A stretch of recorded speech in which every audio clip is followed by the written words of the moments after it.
Hello दोस्तों, कल 9 अप्रैल है और असम असेंबली इलेक्शन के लिए वोट डाली जाएगी। ये असेंबली इलेक्शन असम के मुस्लिम्स के लिए बहुत इंपॉर्टेंट माना जा रहा है।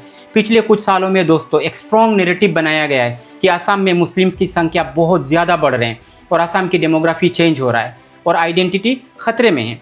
हेमंत बिश्व शर्मा, असम के प्रेजेंट चीफ मिनिस्टर, जो इस मुद्दे को बार बार उठाते हैं, जब इस तरह का नैरेटिव वो बार बार रिपीट करते हैं तो ग्राउंड पे इसका असर बहुत ज़्यादा दिखता है दोस्तों।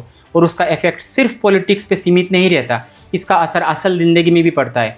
लोगों के डेली लाइफ पे, जॉब्स पे, घर पे, डिग्निटी, हर चीज़ पे असर पड़ता है। लोग एक दूसरे को शक की नज़र से देखने लगते हैं। असम एक multi ethnic, multi diverse society है, बहुत एक पीसफुल स्टेट है जहाँ यूनिटी बहुत इंपॉर्टेंट है।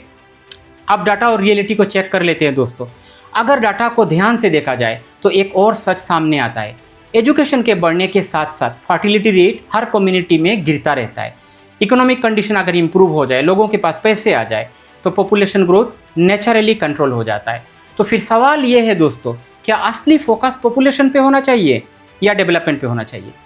माइनॉरिटी पॉलिटिक्स का कुछ और ही किस्सा है। इंडिया के पॉलिटिक्स में एक पैटर्न बार बार देखा गया है। जब माइनॉरिटीज़ डिवाइड होते हैं तो उनकी बार्गेनिंग पावर जो है वो बिल्कुल ख़त्म हो जाती है, चाहे वो किसी भी स्टेट में हो। छोटी सी कम्युनिटी भी अगर एकजुट रह जाए तो वो किंग मेकर बन सकता है दोस्तों। लेकिन अगर वो कम्युनिटी 3-4 हिस्सों में बढ़ जाए, डिवाइड होकर वोट डाले, तो उसको कोई भी सीरियसली नहीं लेता। सवाल ये नहीं है दोस्तों कि कल कौन सी पार्टी जीतेगी। बड़ा सवाल ये है कि क्या आप यूनाइटेड रहोगे? अगर आप चेंज चाहते हो, अगर आप चाहते हो कि आपकी आवाज़ असम असेंबली तक पहुँचे, तो आपको एक स्ट्रॉन्ग, एजुकेटेड, क्लीन इमेज वाले कैंडिडेट को चूज़ करना होगा इस बार। ऐसे कैंडिडेट जो आपके वोट के बाद आपको भूल ना जाए, जो आपका वोट लेके पार्टी ना चेंज कर दे, जो आपकी आवाज़ बन सके। कल जब आप पोलिंग बूथ पर जाओगे दोस्तों, 1 मिनट रुक के सोचना 1 मिनट, क्या आपका वोट सिर्फ एक बटन है या एक मैसेज है? डिवाइड होकर वोट डालोगे दोस्तों तो आवाज़ कमज़ोर हो जाएगी।